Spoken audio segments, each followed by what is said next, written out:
Advice for Life, episode number 2, right? How are we doing from last week? We're inspired? Yes. Ooh, an emphatic yes. Yes. All right, dear friends. Yeah.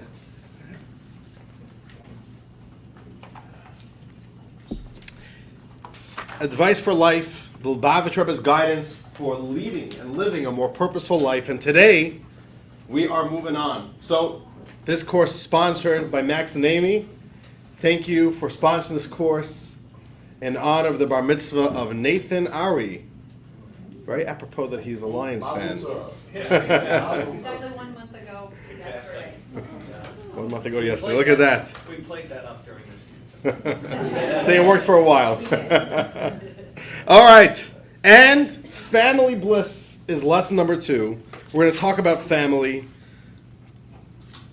And it's really at the nucleus of life, right? At the very essence of life is family. We were born into a family. And really at the very essence of our social structure is family. And a lot of the tension, a lot of the drama, a lot of the challenges of life are with family as well, right? Like they say in a story that once three elderly Jewish women meet up at a park bench in Miami. The first one sits down, says, "Oi, let's add an oi." The second one comes, let's add oy vey. The third one says, "Ladies, I thought we already discussed we're not going to be talking about our grandchildren today." Okay. So, let's talk about family. Family is a topic that was very, very close to Rebbe's heart. We're going to be seeing that today. The Rebbe took personal interest and really got involved in the engagements and the dating processes of the Chabad community. And even when there were times when the Rebbe made it was a little bit less accessible, actually going to come up today, there's a period in 1977, the Rebbe had a heart attack. And the Rebbe was very ill for a few weeks, and the Rebbe was a lot less accessible. But when it came to the process of dating, of the marriages, raising children, and the challenges included in that, this was priority for the Rebbe. So let's talk about this very special subject. And I just want to make mention before we begin, a little bit of a disclaimer, I guess, and just out of sensitivity. None of us are in especially in such a personal subject, none of us are in the same boat. The Rebbe actually once wrote this, that the number one rule about giving advice is that there are no rules, right? The number one rule is that there are no rules. You can never give canned advice, right? Canned answers. Every single person is different. Every situation is different, and you have to be sensitive to the different situations. The sensitivities are always different. So we're going to be talking about the Rebbe's guidance, the Rebbe's advice on family life. But every single one of us are in a different boat. Maybe some of us are not yet married. Maybe some of us are married. Maybe some of us have been married or not now. Maybe some of us have young children. Some of us have older children. Maybe some of us have not been blessed with any children. The Rebbe wasn't blessed with children his whole life. So I want to just share out of sensitivity that I hope that nothing I say today is going to be taken as insensitive and should sting in any way. God forbid. That's not the intention. We're speaking on a general level about family, about our role in family life, but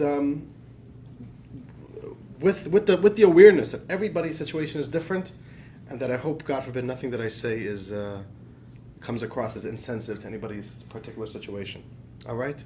So I just want to share that with you.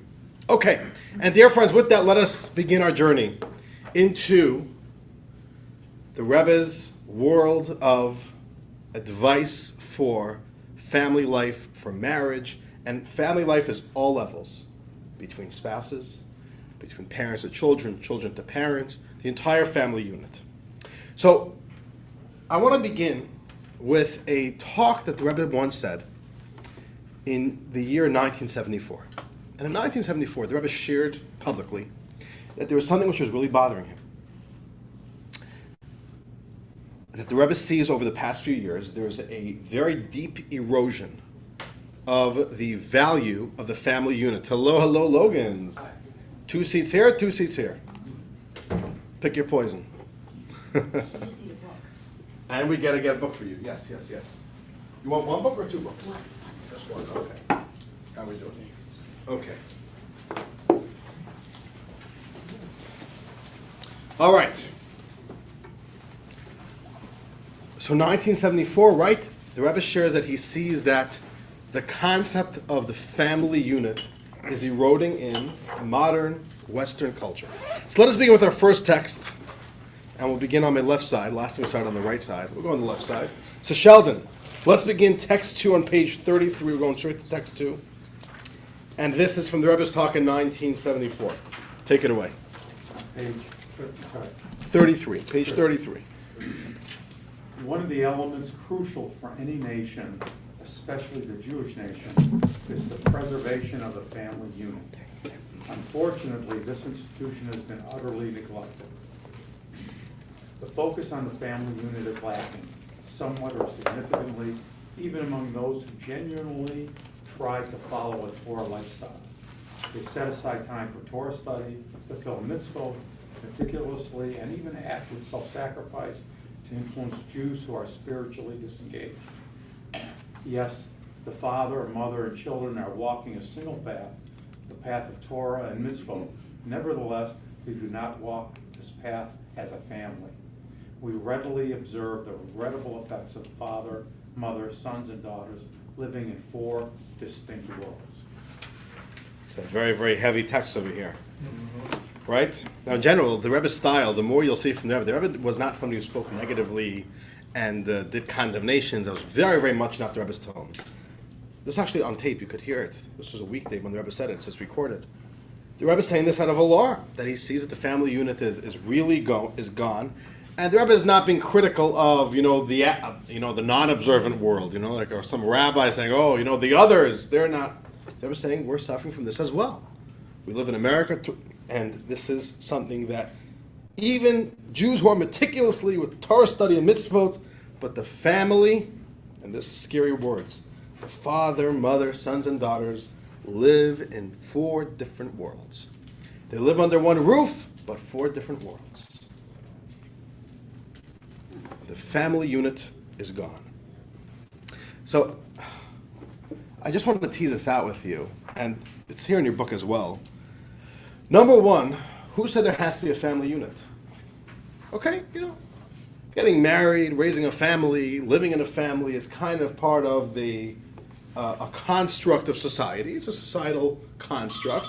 That's just what happens, People come together, they get married, you have children. Okay. No, who said there has to be this deep bond of a unit and a cohesiveness? What's the problem if there's no sense of family unity? What's the problem? What would you say? What's missing? What's lacking? What's the danger of having a lack of cohesion in a family? Any ideas? Yeah. Lack of mutual support among people with whom there is a relationship, at least some relationship. So you need mutual support. Number 1, lack of support. We as humans need support, and our number 1 support is our family. It's very interesting. Just yesterday, my little sister, my baby sister, flew into Detroit. So she's spending the year in Israel in seminary. And she's visiting now for 2 weeks because this Sunday is my oldest nephew's bar mitzvah. So she came in for 2 weeks. And thank you. Anyway, she needed a little break from Israel. And it was very beautiful. She said, Anita, she has 3 siblings that live here in Detroit. She's flying to Detroit to spend 3 days with us. So I went out with her last night, just us 2. And actually it was really beautiful. She really shared a lot with me about her struggles in Israel and seminary and the social scene. And, there's just a lot of drama and difficulties. And it was really beautiful. Here's a little girl. She's the youngest of 8, and she has siblings to open up to. And every single one of her siblings are a different form of support. And I felt that last night. How beautiful is this? That there's a little girl who's not lonely, and she has a family to turn to. So, yeah, that's right. So that's a very good one. Support. What else? What else is missing if there's no lack of family unity? Yes, Max. Education. You learn from your parents' values and ways of living. There's no transmission of family values there's a there's a breakdown of, it happens to be that this person is your father, this person is your mother, but there's no sense of connection. That's right, that's another problem. Very good. What else? Any other ideas? What do we say? We covered the bases? The family unit is the basic structure of society. Right, but you can have a basic unit without it being a cohesive unit. Mm-hmm. The Rebbe is saying it's not enough that they live under one roof and that they happen to eat supper from the same dishes, but it has to be a sense of Cohesion. walking a path as a family. Okay, now it's also interesting. The Rebbe, this is in 1974, and the Rebbe is saying that he's been observing this over the past few years. What has been happening in the early 70s, 60s that caused this shift, this change in the family values? What would you say? What was that? When divorce became acceptable? Divorce became a lot more rampant, right? There were a lot of communes that were starting up where people were just having random people that they were living with. You're saying the whole idea of entering into a faithful marriage with one person, is that what you mean? No, during the end of the 60s and the beginning of the 70s started where I guess teenagers and young adults were just all separating and joining communes and The hippies were moving saying. away from the family. Right, homostock, right. You're saying breaking away from the family and even rebelling. There was a rebellious Right. spirit. Right. And the idea of towing the line of tradition was Yes, it was not separating. popular anymore. Yeah? Okay, that's another good one. Yeah. It might not be popular, but on some levels of the people that I hang out with, not all families are that good. And not all families are passing on in that, I don't know, it's hard even to express. You're saying just maybe some people just don't have. Some families you don't earn loyalty from. Some families don't give you support. And I don't know. So what's causing that? What's causing that on Because a we're all societal level? We're more To bolster that, I mean, I was at a speech given by a history professor today at the Bar Association downtown, and his family had passed on deep racism Yeah. Right. to kind of an extreme level. So, yeah, I mean. So that's an getting example back of values. Yeah, getting back to the late 60s, I mean, there was the sexual revolution, there was, feminism, gender roles changed, more women went into the workplace. That's another very interesting one. The way women changed the view of life, which was a lot more, I guess you call it individualism, right? Like Yeah, that's what I was saying. Individualism and then lack of structure on the family. Both Right. parents are working, the kids are going to daycare. Right. I mean, that all started though. And teenage rebellion, I think, in a lot of ways is natural because you have to separate from it was probably always happening, no? That's always Yeah, been going forever. on. But in the 60s and 70s, it sort of started being celebrated as opposed to like tolerated. Got it. By the way, womanhood, and by the way, none of these things are necessarily saying that they're bad. What I would call them, they're challenges. This is not the place to debate and to discuss if it is good or bad that women started become, adopting more of an identity and entering the workforce. I don't think any of these points, even the hippie movement, as wild and as crazy the hippie movement was, we've done a class once about this. The Rebbe saw so much beauty in the spirit of the youth of the hippie movement. So I don't think we're saying that any of these factors are bad. I just think that it happens to be they contributed to certain challenges that maybe made it harder to create the family unit with a sense of unity and cohesion that maybe was easier to do before then. Okay, so we have a few ideas over here. Yes. You had a lot of questioning authority, Right, so that goes with the rebellion thing, yeah. but it was also lack of respect for authority and Lack of respect. and elders, older people. And by the way, a lot of these ideas I think are still, the 70s was, a little bit ago. But I think, all these forces are still prevalent today. Some more, some less, maybe some even in even more extreme ways. But the Rebbe did express alarm and concern about this. And the Rebbe shared here, and I want to share this with you, on the importance of family.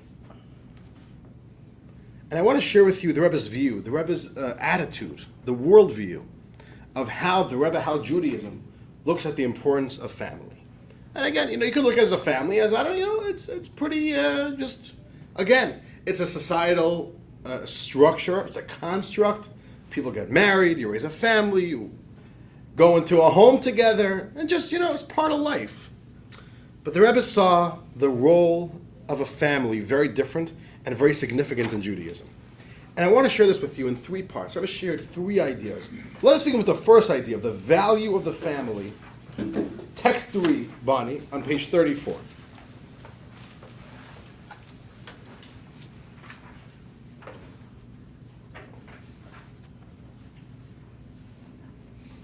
When God counted the Jewish people, in addition to the census of the entire nation, equaling 603,550 numbers, the Torah emphasizes and repeats that its members were counted according to their families, to the houses of their fathers, meaning they were counted as family units. Very interesting. Multiple times in the Torah tells that God commanded Moses, let's count the people. And of course, it's an obvious question, why does God need a count? Does God not know how many people there are? The Bureau of Statistics needs to update the numbers or something? What's the idea of doing studies on the community? And our sages say it was a way of God to show the Jewish people his endearment for them, his love for them. Because, we all know if there's something we love, we count it. We always go back to it, we want to see it again. It's like little kids, when they get money, what do? They're always counting it. How many we got? And adults do it too, no? We adults do it the same. Something you love, you're always one who kind of play with it. You want to engage with it. So 3 times in the Torah, God says, let's count the Jews. Why? It's a form of endearment. And it's the way that God expresses endearment to the Jews. But, look at the verse. And the Rebbe says this. Look at this. When it says to count the Jews, it says count the congregation of Israel according to their families. We're not counting individual Jews. The way we count Jews are by families. And the Rebbe says, look at that. How did God express his love for the Jews? Not as a big community, as a collective, but as individuals. It was in the unit of families. And there we see that God's love for the Jewish people are specifically in the family unit. Very big idea. We see here the value of how God looks at the Jewish people. Okay, point number 2. And here's a little bit of Kabbalah, all right? You'll just have to trust me on this one, all right? God's holy name. It's 4 Hebrew letters. Anybody know what the English word for God's name is? What's the official English word? Tetragrammaton. Why is it called Tetragrammaton? I once Googled, what's Tetragrammaton? Whoever heard such a word. Tetra in Latin means 4, like Tetris. Everything in Tetris is 4 cubes. I listened to a podcast called Tetragrammaton. Oh, really? Yes. Is it theological? No. No, interesting. It's not. That is very interesting. Okay, so here are the 4 letters of God's name. A Yud and a Hey and a Vav and a Hey. And we Jews actually don't pronounce this name. It's a holy name we don't even articulate. Comes Kabbalah, and you'll have to just accept this on me, all right? This is not the world of Kabbalah course. So, but it makes sense. I know that this sounds right now, maybe you won't get the logic of it. The Yud represents the father figure. The Hey is the mother. The Vav is a male child. Hey is a female child. The Yud, Hey, Vav, and Hey is itself the structure of a family. Why?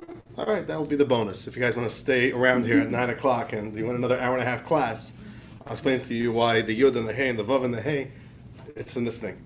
What does the Rebbe say about that? Let's read text 4. Continuing with the Rebbe's talk. Marshall, text 4, page 35.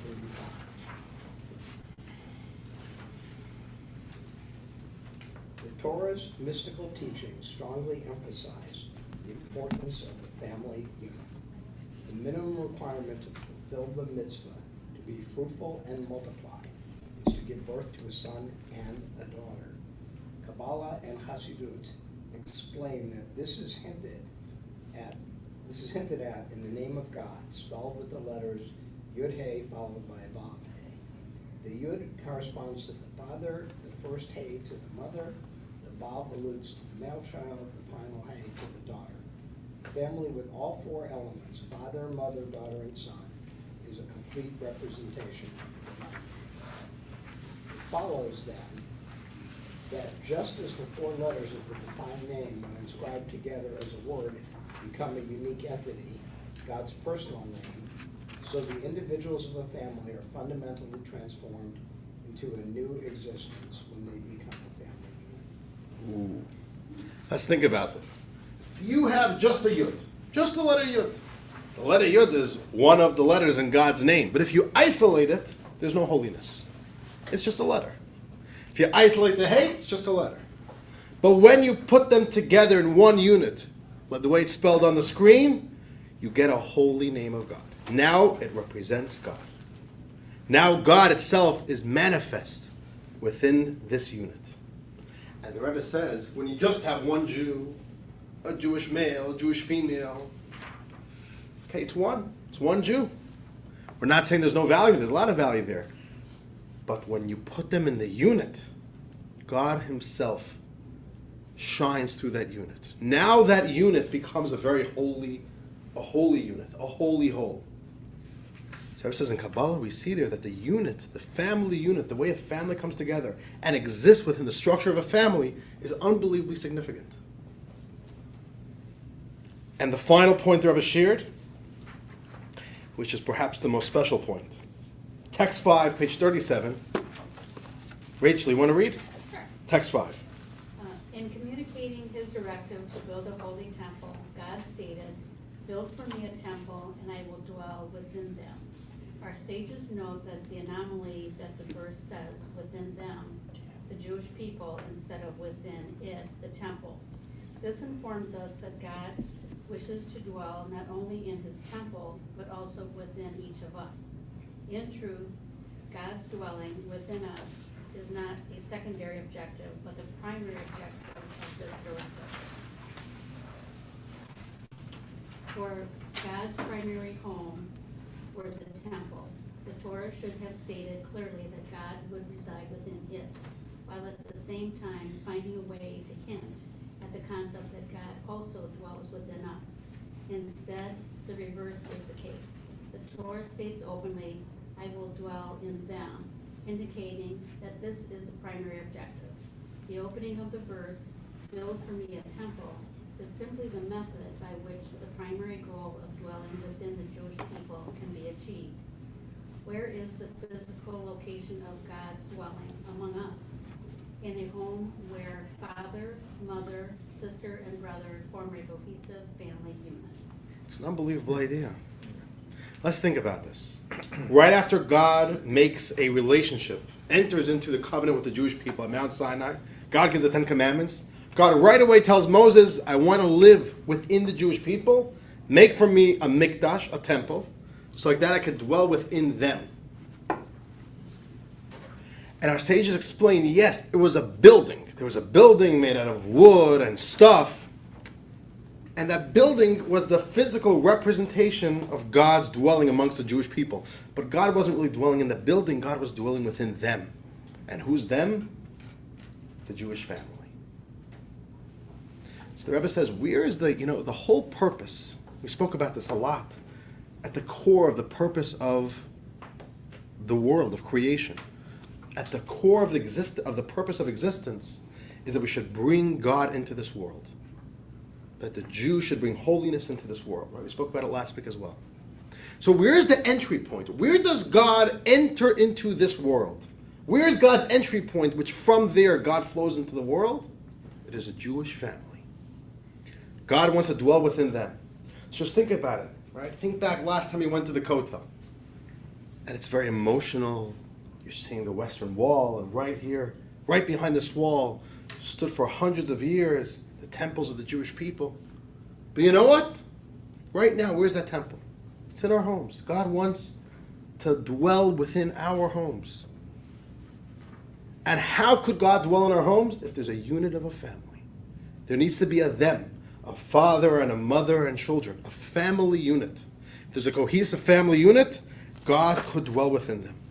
And this is the third point the Rebbe shared, that the home is a dwelling for God. The family unit is God's method of choice for his entry point into the world.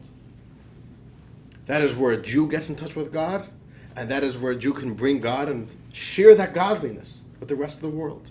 It all comes from the home.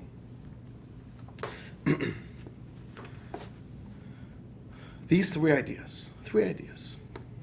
And the Rebbe said, if you think about this attitude of the value of a family, it's a real game changer. It's a total game changer. Why? Because you stop looking at my family life as something which is, mundane, pedestrian, just whatever. I got a family, and then I've got other stuff going on. All right? Many layers of interpretation there, huh? Yeah. But the Rebbe says your family is ground zero of your life as a Jew. Your family, your home is ground zero of you as a productive human being and your relationship with God. God needs you to have a home. You need a home in order to be connected with God. You want to be connected with, you want to have God in your life, you need a home. God's name is only found with all 4 letters. You need the full unit there. And this attitude of the importance of the family is the bedrock, is the cornerstone of the way the Rebbe advised people about their personal family lives. What the Rebbe wanted is that there should be no sense of approaching a marriage and the relationship with children. And I'm saying marriage or family, but it's on every single variable, right? It doesn't matter what age or stage you're in. All of us have family, right? Even deceased parents are family, by the way. This is a point that goes by every single connection point of a family. We should never think about the home that we are in, the family that we are investing in. Never think about, what's in it for me. In America, we want to know what's the return on investment, right? Is it worth it for me? I'm putting in all this effort. I put so much effort into my marriage. Is my spouse really giving me the right kickback over here? My children, I invest so much in my children. This is the way my children have to treat me. And now this.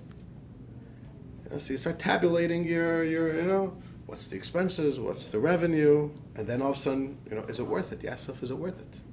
The Rebbe said, never look at your family that way.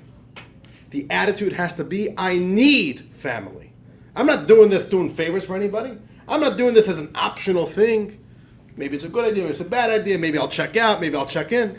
This is something that we have to see this. It's a task assigned by God that we should have families. We should see this as deeply purposeful and meaningful. We should deeply invest ourselves into our marriages. We have to be deeply invested into making our homes good, a sense of unity with our children, unity with our spouses, and a sense of strong cohesion. And to always ask yourself, not what does my marriage do for me, what does my family do for me, but what am I doing for my family? That is the attitude the Rebbe wanted us to always have. What can I do this week to get closer to my children? What can I do this week to get closer to my own parents? What can I do this week to get closer and have a more loving and trusting relationship with my spouse? That is the attitude that the Rebbe always guided people to have when it comes to marriage. Invest, invest, invest as if this matters most to you, because it does. A Jew is not a healthy Jew without a good family. You need a family at the core of your identity.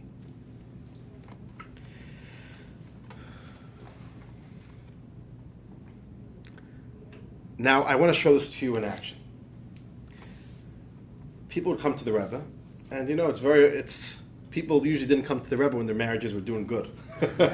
No one asked for marriage advice when things are going well, right? People came to the Rebbe when things weren't doing well. So first of all, the Rebbe was of the belief, and we spoke a little bit about this earlier, there is, of course, place for a divorce. There's place for a divorce. And there is a time where it's an option, and sometimes even mandatory.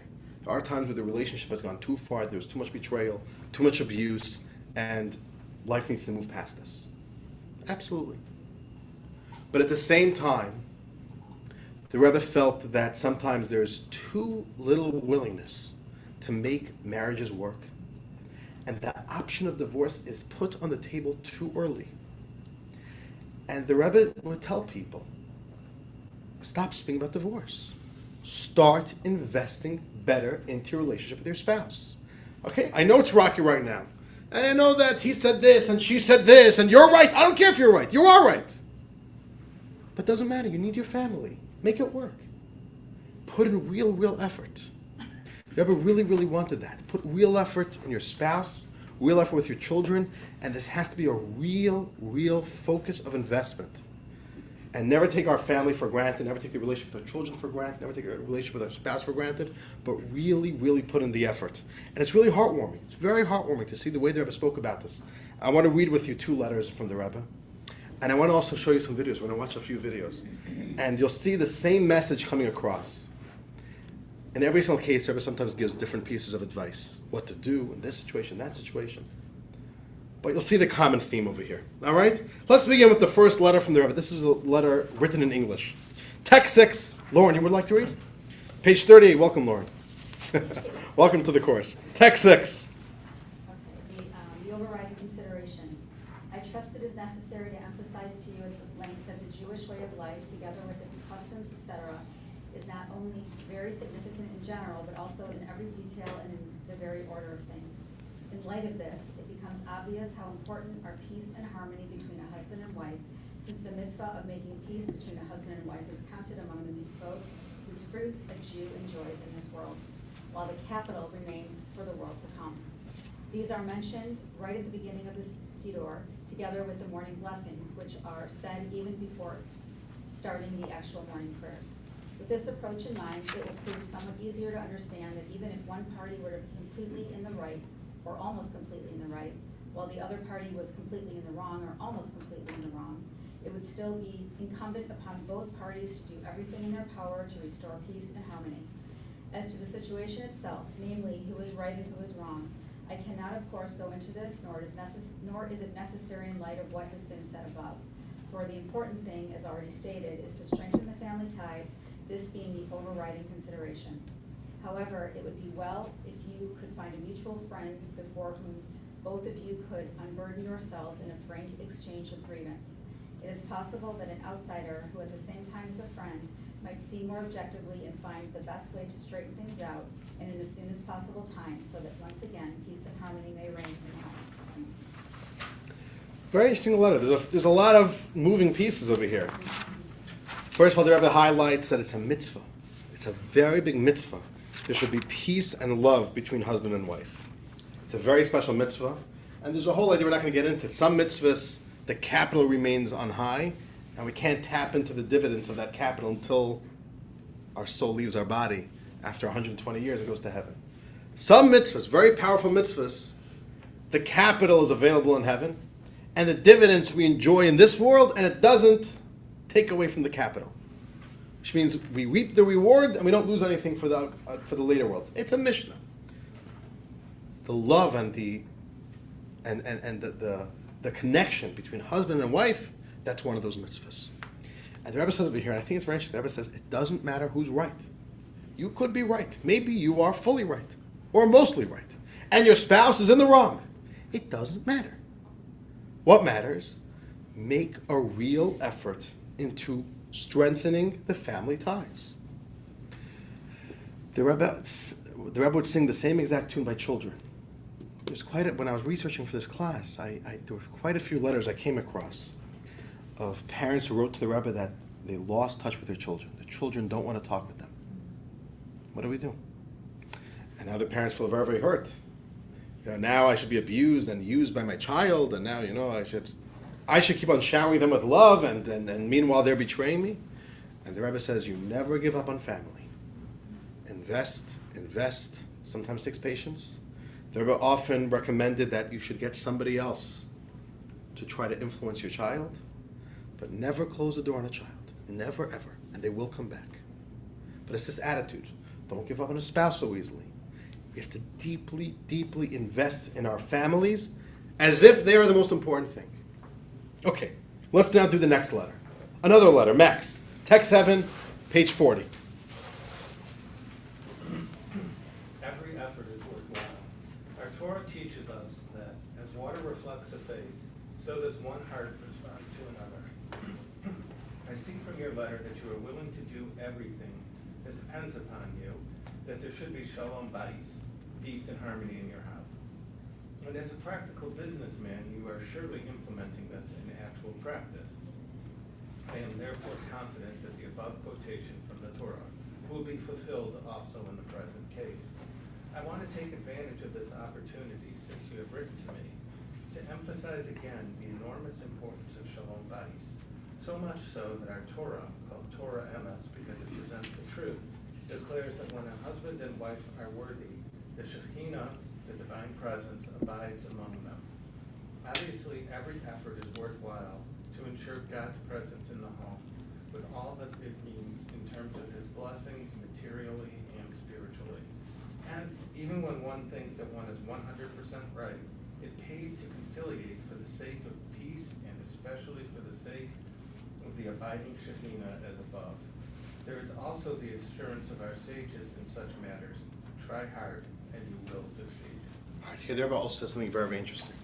The Rebbe brings down from the sages, if a husband and wife are worthy, I'll explain what that means in a moment, God rests among them. Which is what we've been learning about earlier, right? If you want God in your life, you need to have peace and love with you and your spouse. Simple as that.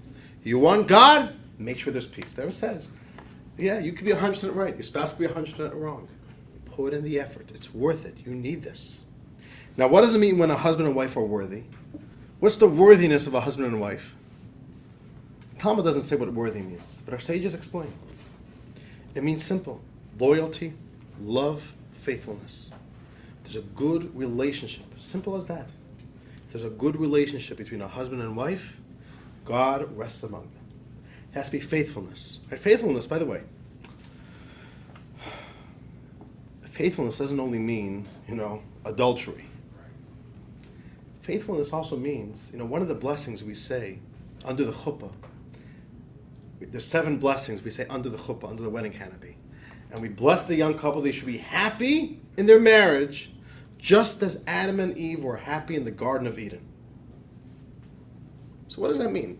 What's the difference between Adam and Eve rejoicing in each other and today we rejoice in each other? You know what the difference is? Adam and Eve had nobody else. Right. Adam, which means Adam had only one woman in his life. There's only one woman's body, there's only one woman's charisma, which was the subject of his love.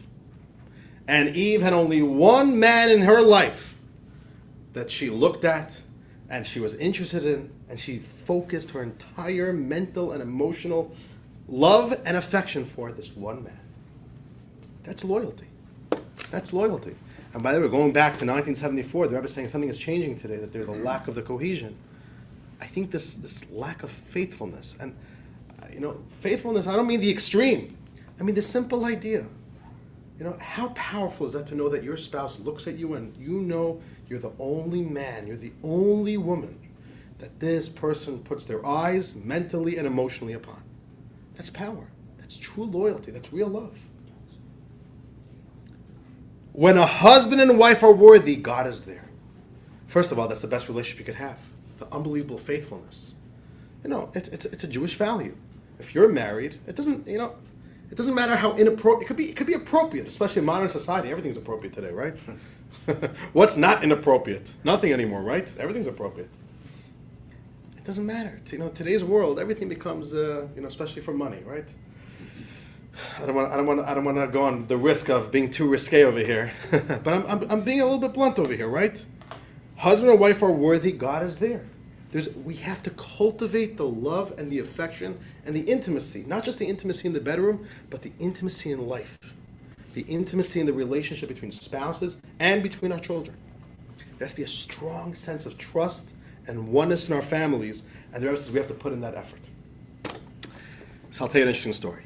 This is a personal story. My great-grandfather, this was his mantra, this story. So my great-grandfather, I didn't get to know him very well. He passed away just when I turned bar mitzvah. So I was lucky enough that I knew my great-grandfather for that many years. He passed away when he was 92. In 1959, he was a businessman. He had a lot of connections. He was a big hustler, survivor from the war, and he did very, very well. And in 1959, the Rebbe needed a certain favor. And my great-grandfather helped the Rebbe out with something. I don't even know exactly what, but it was a personal favor for the Rebbe, and the Rebbe was very, very thankful to him. And the Rebbe called him into his office. And the Rebbe told him, I give you the opportunity to ask me of any blessing. Ask a blessing. And you'll see it also in the videos, there's a very big value of asking a tzaddik, a righteous person, for a blessing. Because our sages say that what a tzaddik decrees, God listens. God never says no to the blessing of a tzaddik. First of all, if a tzaddik says something, God has to listen. And if God decrees something negative, the tzaddik could say it shouldn't happen, and God has to listen. So it's a very big thing, to get a blessing from the Rebbe has a lot of value. And the Rebbe says, I grant you a blessing. Right then, my great-grandfather's business was doing really, really bad. He had some investments which were tanking, and he was losing his pants. And it was stressing him out. And he told the Rebbe, my business right now is really doing bad, and I wouldn't mind the blessing that everything should turn out well, and I should be financially stable again. And he says the Rebbe's demeanor changed. The Rebbe became very serious. And the Rebbe said, when someone has the opportunity to ask for a blessing, that person should be asking that they should have nachas from their children. They should have Jewish nachas from their children. And he said, Rebbe, I take back my blessing. I want to ask that I should have Jewish nachas for my children.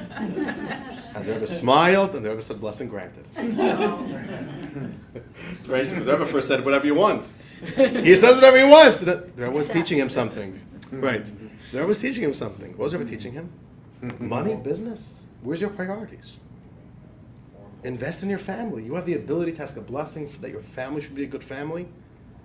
Money is not everything. He would repeat this at every opportunity. He said, the Rebbe taught me to value my family above anything and everything else. It's a special story. So dear friends, the Rebbe's attitude was, and the Jewish value the Rebbe wanted to teach us is, stop asking what is there in it for me, what can I gain?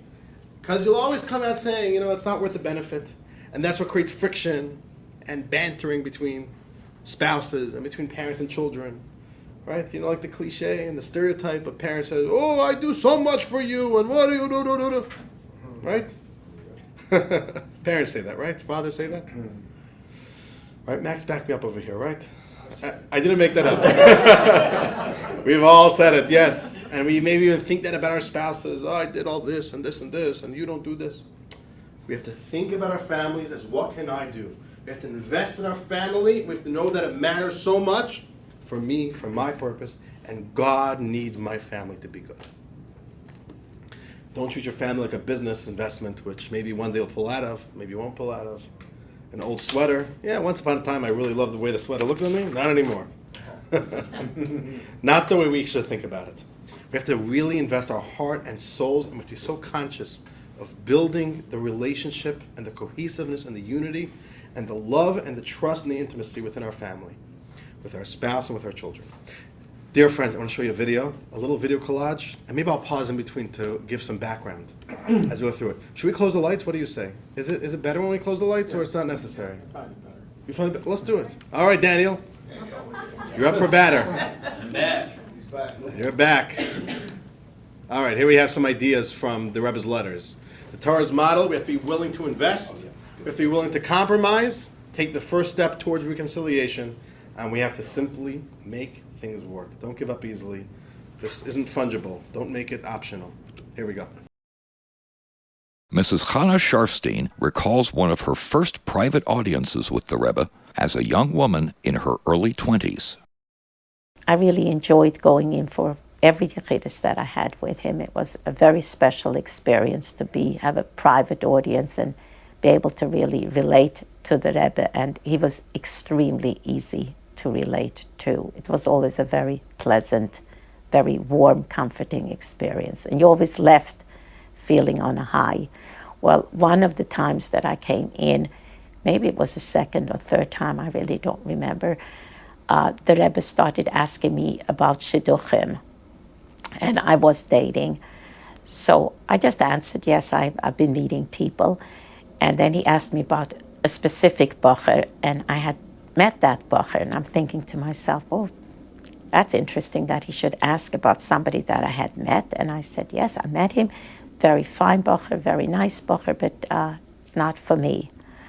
So then the Rebbe smiled and he said, all right. And then he asked about a second bacher, and I had seen that one also. And I'm thinking to myself, what's interesting that he should think of two people that I had gone out with. And again, this same thing. Yes, he was very, very nice, but he's not really for me. And maybe he asked why, and maybe I did answer whatever my reasons were. But even to think of that, he was a very busy man. He was a world leader at the time. To keep track of which person had been dating whom, it's kind of mind-boggling. It's really mind-boggling. Well, after he had gone through the list that I had, and it was inconclusive, of course, then he gave me this beautiful explanation of love that I've been sharing with people ever since. It was never written down, of course, because the Rebbe told it to me in person.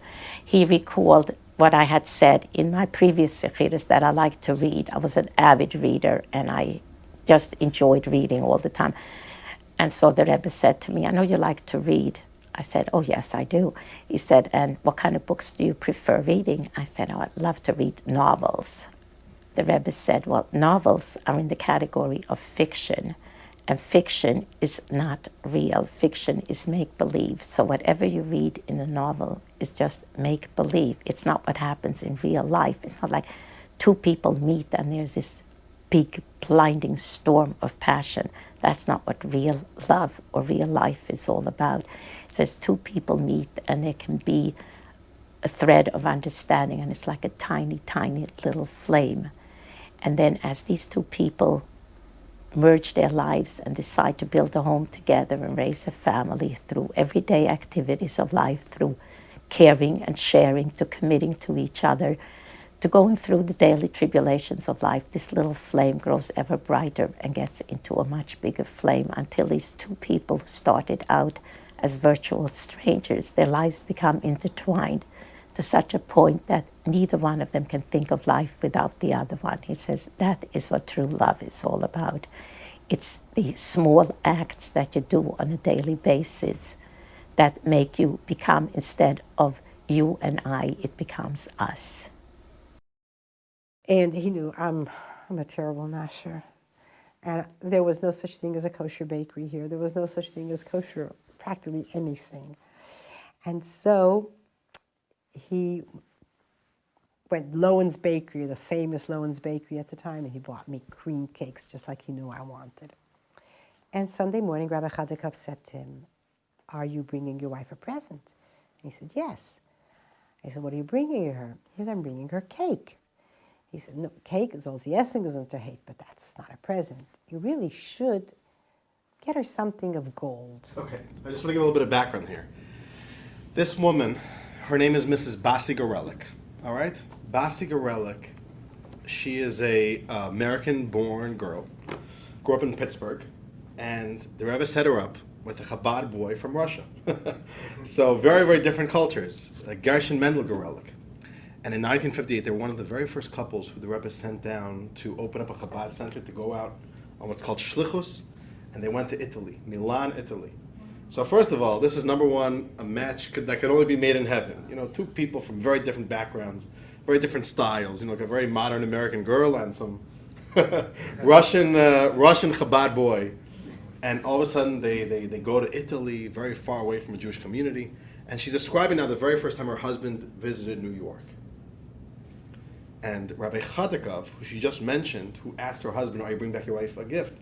He was the Rebbe's chief of staff. He was the Rebbe's right-hand man. And if he approached somebody, you knew that he is coming on behalf of the Rebbe. You know, he didn't strike conversation with anybody on his own with his own business. So all of a sudden, Rabbi Chadikov comes over to this young man and says, "You bring back your wife again." Okay, listen. What would you suggest getting her? And I must tell you, my husband didn't have that much imagination as far as jewelry is concerned. He had already bought me 2 watches. He said, a watch.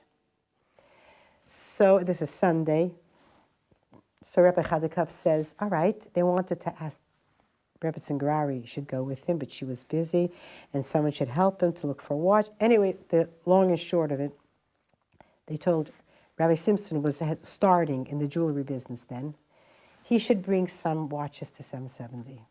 So he brought a selection of watches, and there was my husband, Rabbi Chadikov, if I'm not mistaken, Rabbi Groner, and they're all giving their ideas which watch to pick.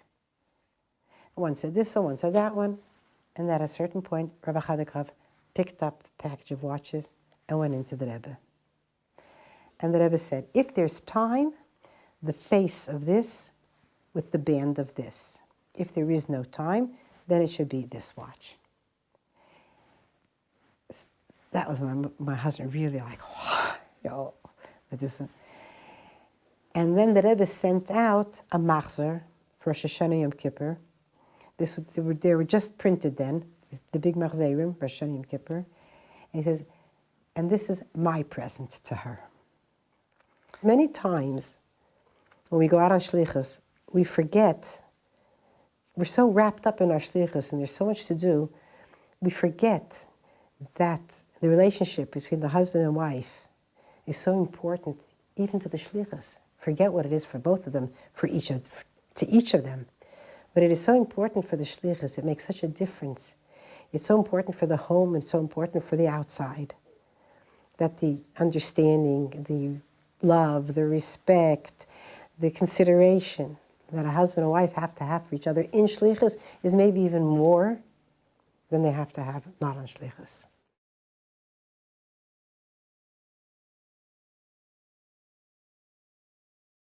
I want to introduce my family. This is my daughter, Chana Rachel. She helped me to win the election. I couldn't have won without her. And my wife, Hadassah. Children sometimes help, even not knowing about it. That's right. She did help. Everybody in the state knew about her. Thank you. Oh, yes. It's an honor to meet you. You certainly helped your husband. Thank you. It's an But as honor. I said I before, could not have done it without her. children, by their existence and by something, by smile, can help more than much than the words, etc., etc. That's right. You know, I said to people that this was a wonderful year, Baruch Hashem, but this was our greatest accomplishment of 1988. To be elected a senator was nice, but this was the best. But don't be satisfied. It's only with you. Okay, we both heard. Depends more on you, probably. Thank you. You didn't take it. You do surely stay. Thank you very much. Maar over een beetje naar Brugge de vrouw is Gottes, maar een beetje zaken speciaal voor Great Central. Ja, we zullen van de schaffer hier. Een surely stay. Doch merken die praten bij geschenen. Dan ben je wel geen. Dan was het geen. Geen gekeken. Zo. Gekeken. Mijn vrouw speciaal mee brengen naar reis aan de Shaki zu eerste schoolprogram. En we hopen te zijn uit deze vrouw met dat speciaal Brugge voor zich houden. Das macht man an Schiffe durch, Ja, Dinner. Dann bringt man Stammer weg, dann braucht das Brücke. Beim Dinner, das anlegen, das sind das Sockelnäuschke. Dat is de broer. De vrouw organiseert het zelfs. De vrouw organiseert het zelfs. Ja, die Stammer ist ja hauptsächlich sein und Haustechnik von Zeit zu Zeit.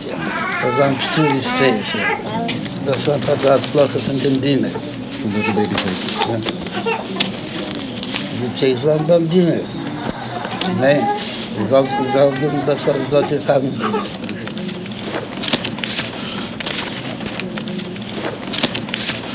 Lachen wat lachen. Serieus. Dat is nog een. Lachen wat lachen. Dan lachen van de top van de industrie. Dan lachen wat lachen. Dan lachen wat lachen.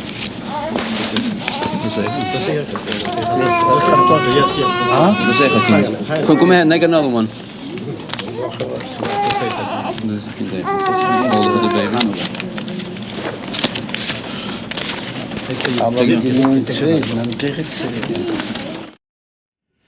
Whew. All right, so we got a few videos over here. What's the common thread of these videos? What would you say? Unity and love. Unity and love, and I think, I think constant being there for each other. And selflessness. But I think that the Rebbe always was trying to say it's a small act every single day. And the Rebbe was teaching this young husband who doesn't have much of a concept of, he's from an old world. Gotta get your wife a gift. Make sure you're investing in your marriage. And what is it's very interesting? Also with Joel Lieberman, there's two things. The Rebbe wants to make sure that everybody's helping him. Is everybody involved? Even the baby. And the Rebbe says, invest in your family. Don't be satisfied with one baby. Make another baby. I know you're busy. That's what the Rebbe said. The Rebbe was very blunt with him. Don't be satisfied. And the Rebbe told her, I know it depends more on you. You gotta do it. And then also in this last video, this was of a Chabad Shliach in Melbourne, Australia. I was to tell the Rebbe, my wife is making a dinner, a big event for women, and she's working very hard on it. What does the Rebbe say? Make sure you're assisting her. And the Rebbe wants the whole family give charity on that day. Make it into a family event. There's a certain common thread of constantly investing properly into the family. I want to show you something, but I'm a little bit scared that we're going to go over time. So let's see. One of the areas, but I want to show this to you, I think it's very, very critical. There was a certain niche problem which came to the Rebbe's way in terms of friction within a family. And I guess it's pretty natural that such types of problems should end up by the Rebbe's doorstep, which is when one spouse became interested in growing in their Jewish observance, and the other spouse was not there. And all of a sudden it creates all this resentment. One spouse wants to start doing more mitzvahs, get more involved, become frum, right? Let's use that word. And all of a sudden the other spouse says, what's going on over here? This is not the person I married. I'm not interested. And it's an area of contention in all families. It's whenever there's all of a sudden the paths are splitting. And this was something that came to the Rebbe's door very often. And I want to show you this video. Very key, very deep, very, very deep story over here. There's so much to unpack. Unbelievable video. So Daniel, let's show this over here. Of one such case over here. Mrs. Sarah Carmelli is an author and sought-after speaker and counselor. During the 1980s, as her commitment to Jewish observance deepened, she sought the Rebbe's guidance. It was a very rocky situation. My husband did not like it. He did not want me to cover my hair. He did not want me to do all the other things come with it. So I wrote to the Rebbe a very self-righteous letter, big tzedekah, said, I've decided I want to keep everything. My husband doesn't want, but isn't it true that I have to do, despite what he says? And I thought he's going to tell me, yeah, you do what you have to do. Doesn't matter what he says. He did not say that. He gave me a two-part answer that I have the letter. First part was, don't answer him back. Don't fight about religion. Such wise advice. I wish I'd have listened to it, because what happens when you fight about religion? Your spouse is not going to like you or religion because it's bringing division. Your children aren't going to be very happy for you to become religious because, hey, mom and dad are fighting about religion. We don't want that. The second part of the advice was what? Get somebody else to be mashpia on your husband, to influence your husband. It was such a relief. I'm not his rabbi, I'm his wife. So the moment I stopped nagging him, things worked out.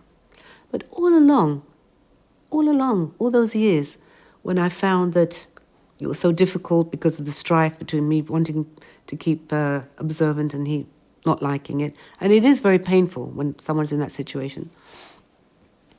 Every single time I would go whining to the Rebbe, he would answer me always, and your husband? And what does your husband say? And what about your husband? What about me? How about me? I said, don't worry, he's going to get there. Just don't push. Don't argue about it. I had a choice where to go in the summer. It was a summer month in those early days. And I told the Rebbe I could either go to Israel on my own, and I wrote that I'll have no problems there because in Israel by myself, could cover my hair. I don't have to go to the beach. I can eat in the right places. Or I could go with my husband to the Far East. He used to go traveling to Thailand on business. And if I would go with him by myself, I'll be in trouble because he's going to not want me to cover my hair. He would want me to go on the beach, and there's restaurants to go to that weren't the right places. I wrote a note to the Rebbe and I gave it in to the secretary, and he told me, the secretary told me, Mrs. Carmeli, run downstairs, 770, the Rebbe's giving out, I don't remember what they were, what leaflets he was giving out, maybe Tanya's or other things he was giving out. Run downstairs and wait online, you can make it just now if you run down. I was so happy, I went running down the stairs, and I came to the line, and when it came to my turn, Rebbe turned around to give me whatever it was, and he looked at me and he told me very strongly, Bangkok with your husband. And people around said, what did the Rebbe say to you? I said, nothing, it's okay. And I did go to Bangkok with my husband because he told me to. And I realized coming back, my husband turned around and tells me on the plane, oh, well, I suppose I won't be seeing you for another year. And it dawned on me that here's me, the big, tzedekahs running around helping people. Charity begins at home. Give more time to your husband. That's what the Rebbe was trying to tell me. If you want to grow in your Judaism and you're neglecting your family and your spouse, no. You got your priorities all wrong. Make sure you have a good house. You can build on that platform a Jewish life. Yes. We didn't understand. Is there something behind the line? I won't be seeing you for another year? It's very deep. They live in the same house. And what does the husband say? We had a good trip this past time. We spent time together. Right. But I guess until next trip, we'll just be in our own worlds. Yeah, maybe once in a while we'll meet up in the bedroom. It's a very deep story. I want to see her for another year. And the Rebbe says, make sure you have a good relationship. That's first. Invest in that. And it's very, very true that there's many stories like this. So many stories of this thing. That the Rebbe wanted to make sure, and especially happens, couples get older, they're a few decades into their marriage, and the young attractiveness and the youthfulness and the fresh love that there maybe once was a little bit wears off, and they're both a little bit aging, they start going in their own directions. And it happens, it's forever sad when it happens. You could have couples, they're married, and there's nothing technically wrong, but there's nothing either right. They're not a unit. Yeah, they live in the same house, they do things together, they try avoiding each other as much as possible, right? They'll sleep in the same beds a few times a year. There's no unity, there's no intimacy, there's no life, there's no trust, there's no bond. And the Rebbe said that has to be priority. Invest in family, and that is priority number one. I want to show you one more video before we move on, which is unbelievable, because this will give us a little bit of a picture into the Rebbe's own marriage. As I mentioned earlier, in 1977, the Rebbe suffered from a heart attack, a very serious heart attack. And one of the doctors who became the Rebbe's personal cardiologist was a young doctor. His name was Dr. Ira Weiss from Chicago. And for the next few decades, for the next 2 decades, a decade and a half, he was Rebbe's personal doctor. And he had a very personal relationship with the Rebbe as a personal doctor. It wasn't as a follower, it was personal. And he got to know the Rebbe's wife, and he shared a little bit after the Rebbe's passing in an interview, a little bit of just about what he witnessed and what the Rebbe shared with him. And I'll just tell you this. He was going through a very rocky marriage. He was a doctor. He had horrible hours. And the Rebbe once confronted him and said, are you intimate with your wife? Is that a priority for you? And he said, honestly, no. We are not intimate often. And the Rebbe really encouraged him that he has to really start focusing more on his marriage. He's young. Invest more in your wife. Invest more in your children. And you can't be slipping the ball on this. So that's a lot of why the Rebbe shared with him certain things. I want to show this one more video to you before we move on. I was greeted by the Lubavitch Rebbe's wife, Rebbe Schneerson, who insisted that I not take any time with her husband until I make Kiddush and have something to eat. And she was very protective of me immediately from the start. And I told the Rebbe, I said, I really came to make sure that things are okay for your husband. And she said, your friend, Dr. Tischholz, has gotten things under control. I want to reassure you that you should make Kiddush and have something to eat, and you'll then meet my man, as she said. And I somewhat reluctantly consented, but I got to meet Rebbe Schneerson, who was just a most gracious and wonderful wife for the Rebbe, and I recognized what a high-quality lady she was. And she took her responsibility of being a good hostess very seriously. So we had a chance really to know the Rebbe in the days before the internet or internet pictures of the situation or direct data transmission. This was my direct data transmission, talking to Rebbe Schneerson, because she had such a keen sense of the Rebbe's real pulse.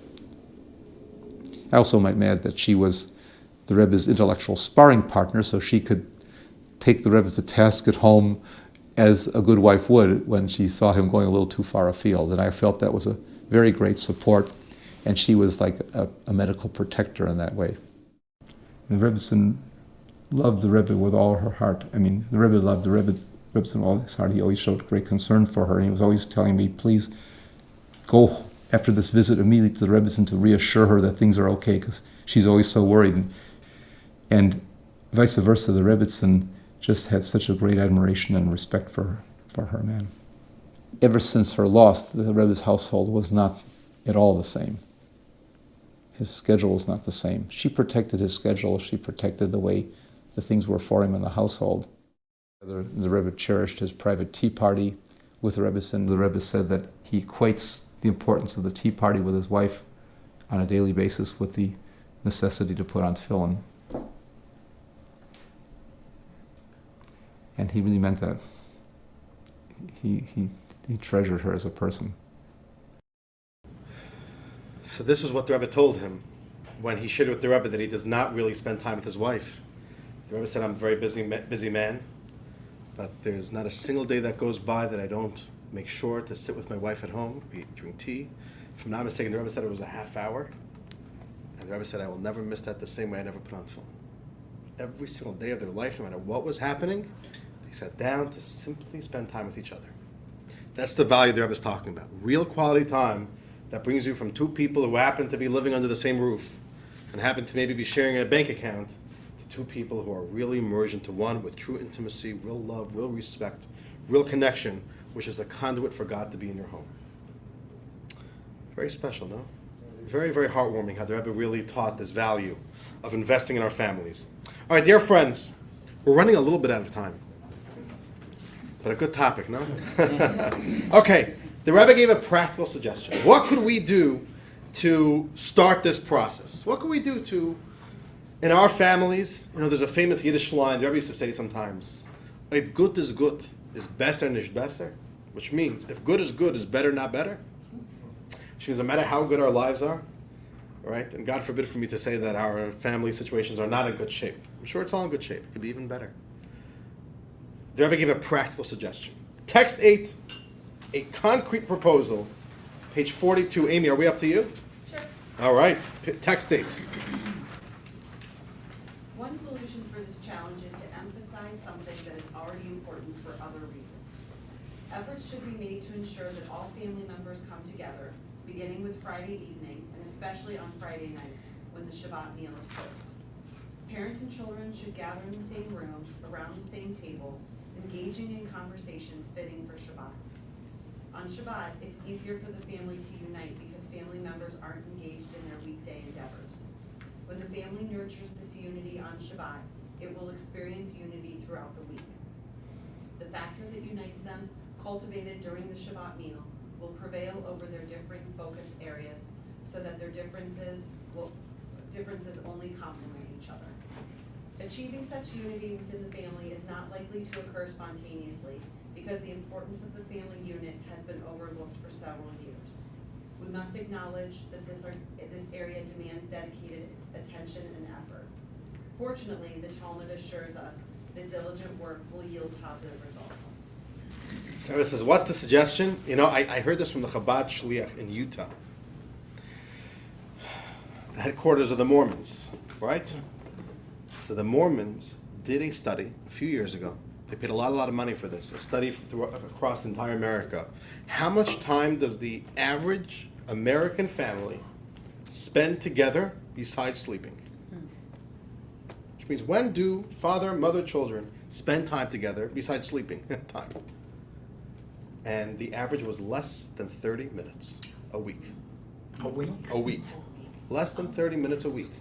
Meaning, Kids could be home, but the father's on a business call, and the mother's doing this, and the kid is each one in their room. And when does the family spend time together? Parents engaging with the children, children engaging with the parents, siblings with each other. Less than 30 minutes. Some families, barely anything. So the Mormons actually instituted something in their religion. I forgot already what, but I think they instituted like a mandatory family time. And the Rebbe says, beyond the spiritual significance, and it's a mitzvah to keep Shabbos, there's something so practical over here. Baked into our religion is an idea that every Friday night the family comes together, a candlelit dinner. This isn't a supper. This is a dinner with multiple courses, and everybody dresses their finest, and you light candles. And especially in today's world, shut off technology and simply spend quality time with each other. It's not supper where the father comes, eats a few bites, takes a phone call. It's we're sitting and having a dinner. We're spending time with each other. The Rebbe says, what do you think that does to the family? What is that going to do for the whole week? And then next week, it comes again. And this was a piece of advice Rebbe gave to people so often. They're struggling at home. There's also families with difficulties with the children. I lost touch with my children. We don't like each other anymore. My teenage kid hates coming home. The Rebbe said, start making Friday night Shabbat dinner. And the Rebbe said, it doesn't, even if you don't keep the whole Shabbos, you don't have to keep the whole Shabbos. It's very, very simple. Friday night, put on a tablecloth, make good food, shut off the television, just for that night, no technology, and spend quality time, husband and wife and children.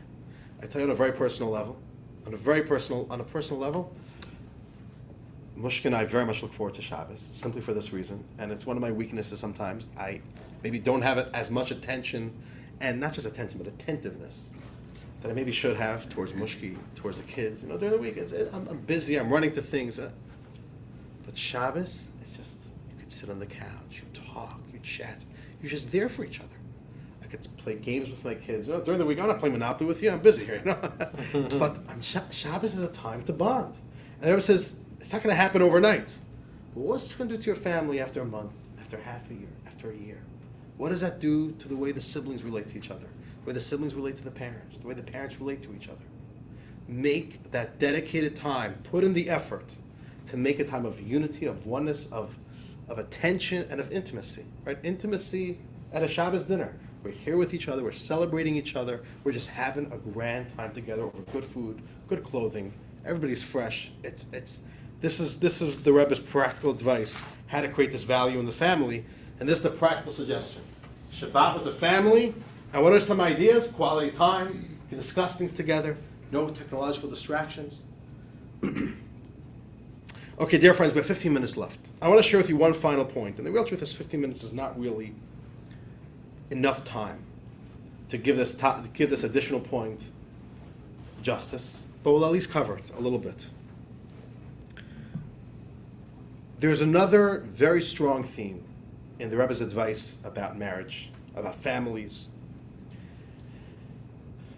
And the Rebbe said like this: health for a Jewish family, you need to have a Jewish foundation. Which means it's not enough just to go home. Think about a home. A home, we all love the way homes look, right? How does the house look? The vanity, the sinks, the cabinetry, the ceilings, light fixtures. But at the end of the day, the basis of a house is a good foundation. If it's a bad foundation, no matter how beautiful the house is, the whole house is weak. It's ready to crumble.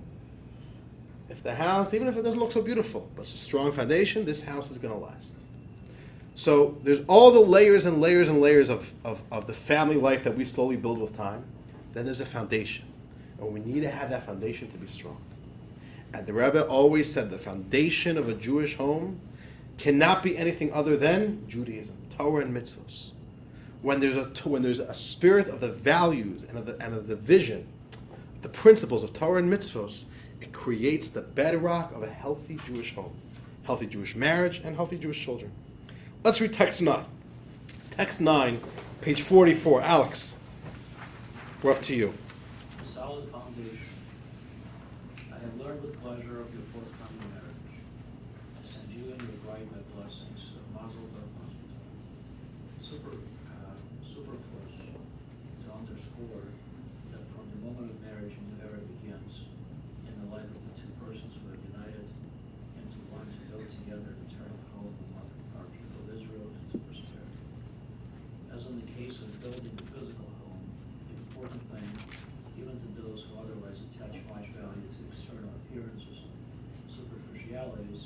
solid foundation upon which the entire edifice is to rest. So and more so in the case of the spiritual home, important vital conditions are not to be found in superfluous aspects, but in the reliability of character for the material to withstand all sorts of tests and all kinds of weather. What I mean by solid foundations of the Jewish home needs no elaboration. Throughout the ages, the Torah and mitzvahs have been the solid foundations of our people, and have given us courage and strength to endure the most terrible and human persecutions and tests to the limit of self-sacrifice and martyrdom. This power of self-sacrifice for Torah and mitzvahs has made us indestructible. It's my heartfelt wish to you, and I'm confident of it, that you and your chosen one will together build your home from the start on the solid foundations of Torah, mitzvahs, with unshakable determination to make your home Jewish in every way, in thought and in deed, thus assuring yourselves free of happiness, Jewish happiness. The Rebbe believed there's no greater foundation. Which means it's not just I was trying to stick God, hey, you're getting married, be more religious. The Rebbe really believed that a healthy home for a Jewish family is a home where the foundation is one of Torah and mitzvahs. There's a larger value. The Rebbe simply saw this as the binding agent. What brings people together? What makes a marriage successful? And the Rebbe says a healthy marriage is not just about good tips. There's something spiritual. There's something metaphysical. There's something spiritual about the success of a family. How do we get different people to unite as one, to be a unit? The Rebbe says you need God. You need the blessing of God. And you need the foundation of God's Torah and mitzvahs that He gave us. And when that is the foundation of the home, when that's the smell in the ear, when that's the osmosis, that is a good foundation. There's a letter the Rebbe once wrote. I want to put this up to you. A very interesting quote. And I'm not even sure myself exactly what it means. Every single one of these quotes you have to really study. The Rebbe wrote, when there's peace between body and soul, it makes peace between spouses all the easier. If you learn how to bridge the gap in your life between the physical and spiritual, you already learned the art of gapping bridges, making bridges. I don't know, but maybe there's something more deeper there. But I think there's even something a little bit practical here. Think about it. In life, so what's in a marriage? We have different needs, we have different interests, we have different hobbies, we have different wants, different desires, different visions for success. Sometimes they're compatible, sometimes they're incompatible. Sometimes our needs are mutual, sometimes our needs maybe clash. Maybe our interests clash, our hobbies clash. How do you know if in 10 years from now, you're a newlywed couple, in 10 years from now, you're still going to love each other as much as you do now? You're still going to relate to each other as much as you do now? Maybe not. People change over time. In 50 years from now, you can't rely on just a regular grind of day-to-day life to bring you together. There has to be a larger value, a larger focus that is the essence of the family, that no matter what the differences are, this is the rock of the family. This is the foundation of the family. And the Rebbe said there has to be that larger thing. It can't just be a selfish interest in a marriage. I'm in it for this and this. This is what I get out of it. This is what you get out of it. There has to be a larger mission statement to the family, and that's the value of the family. And then that gets passed on to the children. And that becomes like the force that really brings the family together. And this was another idea. Families should bring a mitzvah. Judaism has to be a presence in our homes. And the Rebbe also said, I'll put this up over here. When there are needs, the needs could clash. When it comes to common ground, our interests, our hobbies, those could clash. But when there's a foundation of Judaism, then there's a common thread of purpose and values that run through all of our lives, through the entire life. And you see that. There's many, many times in marriages, these spouses, not necessarily do you look at them and say they're compatible. But there's something larger than each of them which is bringing them together. And that's a successful home. You want to say something, Max? No. Nodding. You're nodding. Okay. I wasn't sure. I thought maybe you wanted to argue a point. I don't know. Okay. All right. With this point, the Rebbe wanted to encourage families to bring a mitzvah into their home. And the Rebbe always said, and I want to make mention of this, it's never about jumping in, all mitzvahs. Growth is gradual. The Rebbe was never somebody who said you got to jump into the deep end. It's not feasible. It's not long lasting. One mitzvah at a time. The Rebbe was very much that the Rebbe advised families, choose one mitzvah and bring it into your home. The Rebbe was known, the trademark of the Rebbe was that he launched 10 mitzvah campaigns. It's very interesting. The Rebbe did it the exact same year that he spoke about his concern for the family unit, 1974. The Rebbe launched 10 mitzvah campaigns that Chabad became known for. And these were the 10 mitzvahs that the Rebbe made campaigns out of. Most of them are home-based. The Rebbe wanted the sense of a Jewish family celebrating Judaism. Judaism is not in synagogues. Judaism is at home. Right? The Christians came up with the line, the families that pray together, stay together. That's not a Jewish line. It's the opposite. First, let's be a family together. And then once we're a family together, Judaism can thrive here. But bring it home. Judaism is not in a temple, in a synagogue. That's like recreational stuff. Real Judaism is at home. It's living and breathing in our homes. It becomes the bedrock and the values. And one mitzvah. Just look at page 46. These are 7 of the Rebbe's mitzvah campaigns, which are specifically designed to be a mitzvah that we could bring home. Tzedakah, to have a charity box, not just give donations. The Rebbe wanted a home to have a charity box, and that in the home, part of the furniture of the home is a charity box, and the Rebbe really advised and wanted it should be attached to a wall in the house. It's part of the fixture. It's not like, somewhere in the house there's a charity box. You walk into the kitchen, the Rebbe wanted it to be in the kitchen. There's a charity box. And every day, ideally, put a few coins, $1. There's a mitzvah of charity. Number 2, the home should be filled with holy books. Mezuzah on every door. Torah study. The Rebbe also advised couples, especially when they were first getting married, and if couples were ever going through a difficult time, learn together. Learn together. You sit down, find a good book that you both enjoy studying of Torah, and simply spend time weekly, daily, learning together. Mushki and I have done this many, many times. It's very, very hard. It's been on and off, but I have to tell you, it's a very special experience.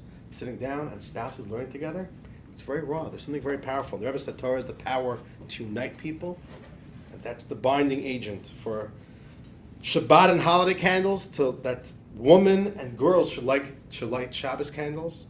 There should be kosher in the home and family purity. The Rebbe wanted there should be mitzvahs in the home, and the Rebbe felt that is part of the spiritual ingredients, the binding agent that makes family successful. And I want to show you right now another video. We're going to go over time, all right? We're going to go over time, but it's an important topic. So we're not going to go too overtime, don't worry. But a little bit overtime. So Daniel, let's get the lights. Let's do another video here. In the late 1970s, Charles Ramat had a number of audiences with the Rebbe. During one of these meetings, he asked the Rebbe about something he was struggling with. I told him, Rebbe, I'm having a crisis of faith. I really do not believe. I love Judaism. I love a lot of the rituals, but for me, they're nostalgic. How do I find true faith and true belief? And it's almost like we had philosophic discussions, but they were the things that were really bothering me more than should I invest in this property or should I invest in that property. And the Rebbe's responses were absolutely deep and incredible. And they were tailor-made to me. It wasn't a system that he said, you have to go into this system and you will be better. He really, I felt, was speaking to what would work for me. And he asked me, do you keep kashrut? And I said, no. Which, by the way, took a lot of guts to sit in front of the Rebbe and say that. It was actually a terrifying moment. But, my relationship was based on total honesty. How could you lie to the Rebbe? He says, do you put on tefillin every day? I said, no. He said, so I'm going to ask you to do one thing. If I ask you to do one thing without any precondition, will you do it? I said, yes. Anything you ask me, I promise you I will do it. He says, will you and your wife agree to light Shabbat candles every Friday night while you're married? I said, done. And we weren't. at that point. We have never missed in half a century lighting Shabbat candles. My children, when they grew up, even though they went to secular schools, Friday night and Shabbat, not the day of Shabbat, but Friday night was sacrosanct. Nobody went out. When my kids were teenagers, no parties. I had all kinds of business meetings, dinner invitations, fun things to go do. Friday night is Shabbat, we're home. We never missed lighting the candles. And I would say that simple mitzvah, which is one out of, 500 that I'm not doing, has kept my family on a Jewish path throughout our lives. Shmuel Abramson works in special education and lives in Monsey, New York. As a college student in the mid-1970s, he decided to reconnect to his Jewish heritage.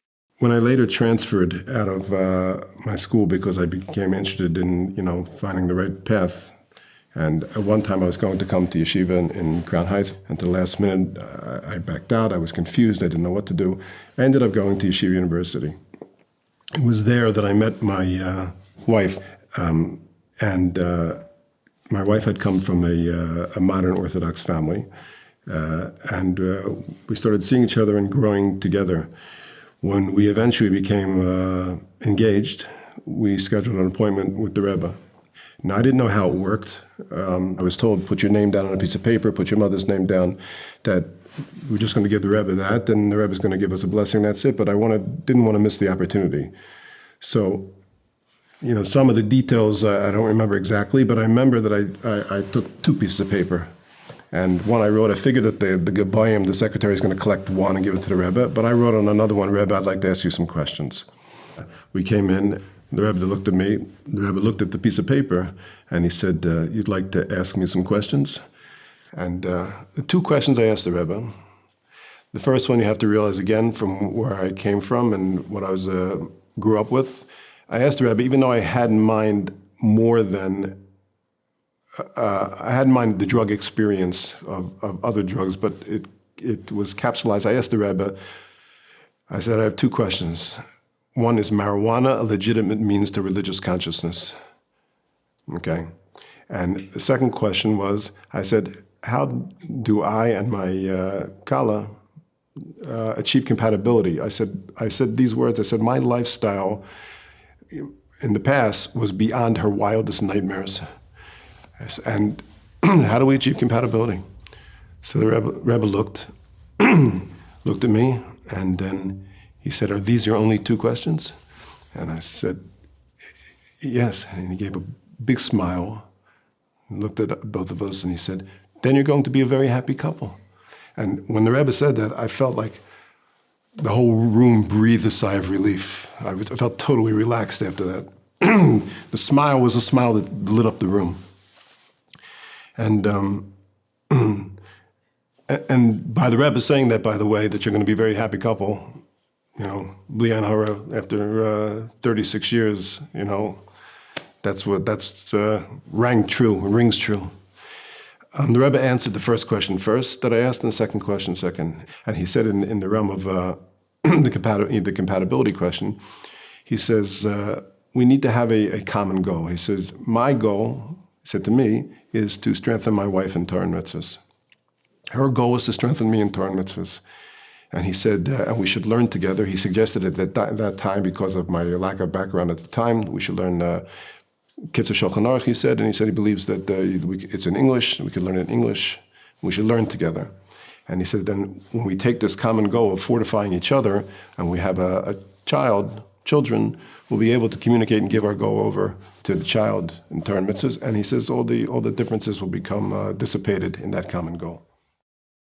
Mrs. Rachel Fogelman and her husband have been shluchim in Worcester, Massachusetts since 1947. I would speak and I organized groups of not women that belonged to the yeshiva, women that were outside of the yeshiva, outside of the fringe of our sphere. And I spoke, and they always asked me to do book reviews. And whenever I did a book review, no matter what the book, I always brought in something about Yiddishkeit and used the book review as a vehicle to speak about Torah and Yiddishkeit and to draw them closer.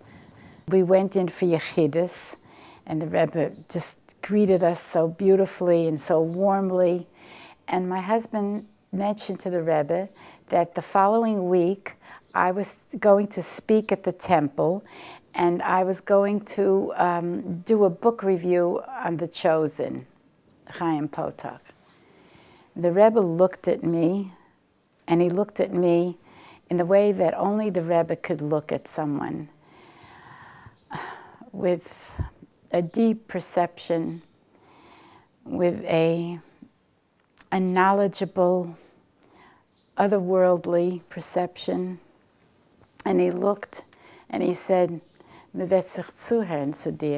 going to listen to you. And then the Rebbe said, speak about Taras HaMishpacha. Well, I was taken aback. I would love to speak about Taras HaMishpacha, but this book, The Chosen, is a book about boys, about the relationship of a son and his father. And I thought, how am I going to bring that and speak about Taras HaMishpacha? But the Rebbe said, speak about Taras HaMishpacha. There was no question. That's what I had to do. When I came to the temple that morning that I had to speak, we met in a room downstairs that the temple people used for their small minyanim, if someone had to say Kaddish or whatever. And the room soon filled up. It filled up so quickly that the chairman of the event, the chair lady, said, well, we'll go upstairs to the main sanctuary. Now, the main sanctuary in the temple is a very large room. It must hold about 1,000 people. It's huge. And pretty soon, the room began to fill up and fill up more and more until there was standing room in the back, and women were standing there. And so I thought, okay, I'm going to do this. And I started out with the book by Chaim Potok. I described the scene, what it meant, and then I mentioned, did you notice that there are no women in this book? Did you notice that the father's wife is not mentioned? The son's mother is not brought to light? And there's no relationship between men and women.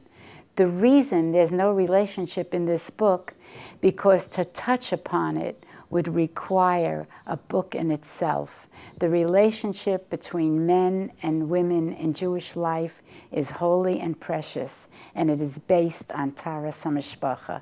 And I went on from there, and I explained what Taras HaMishpacha was, what it meant to us, and why it was a flaw in the book and a flaw in most Jewish lives because people are unaware of it.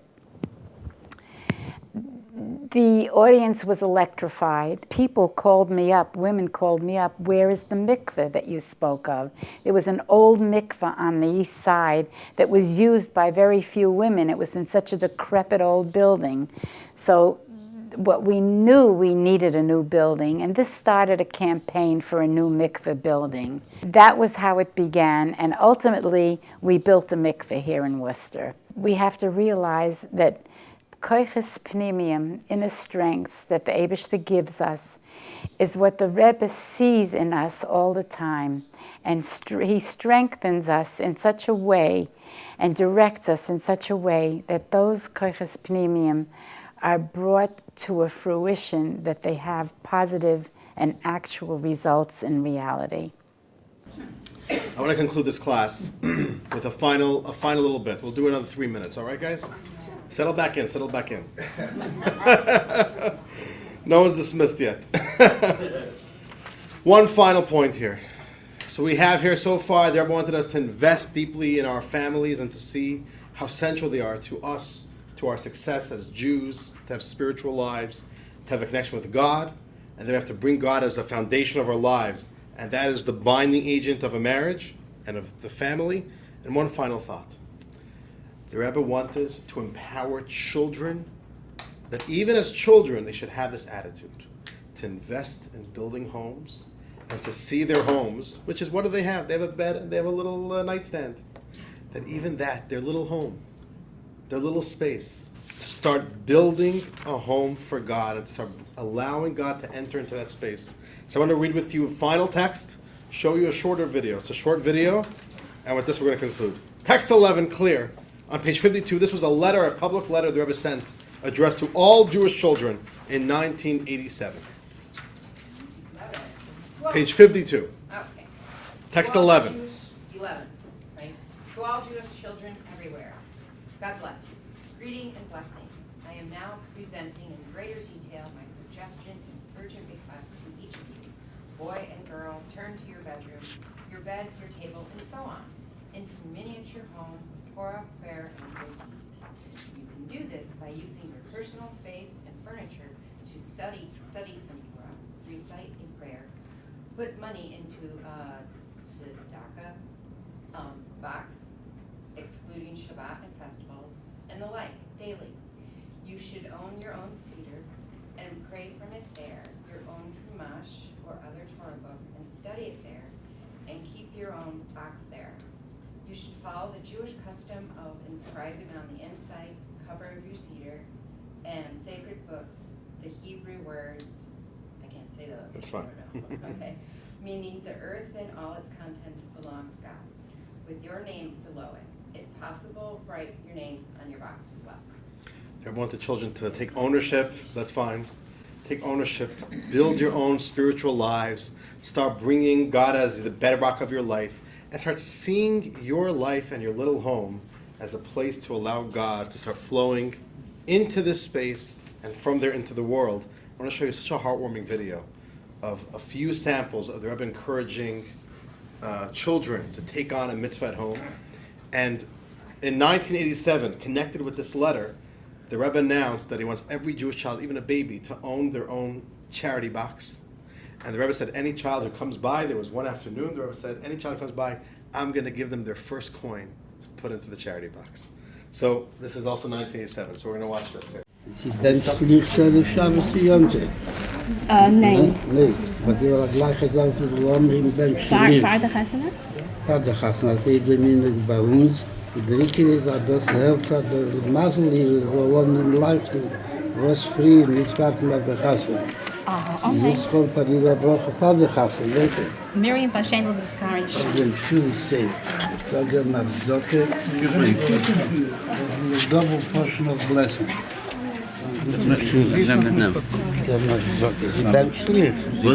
Sie ben schlicht. Der Rebbe fragt, sie ben schlicht auf Shabbos. Sie sind licht? Nein. Ben schlicht. Das ist mal dokken. Maar הגיל שלו, שנתיים. והוא כבר התחילו להדליק נרות. כן, אבל תשמע להדלקה ביום שישי הבא. שלא חבל הצלחה. אוקיי, halt die Versingen schon. Ein guter Besuch. Mijn vijf zijn er, kom vijf, Hansi, kom her. De brief toch? Du bist schlief. Du bist schlief.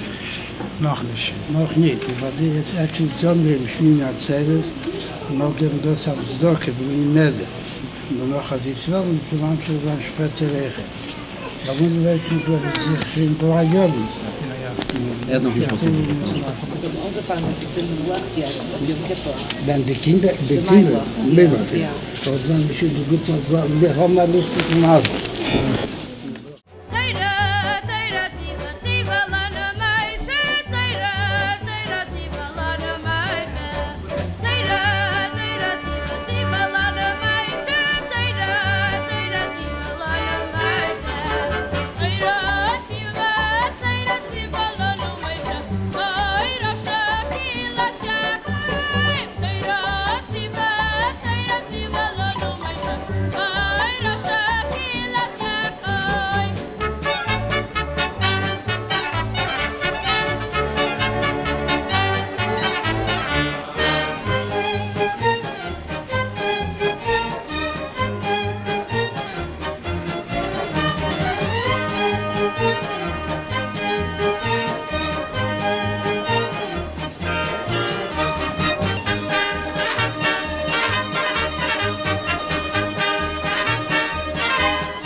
Dear friends, this is what we got. Let's recap the 2 points. Number one, family first.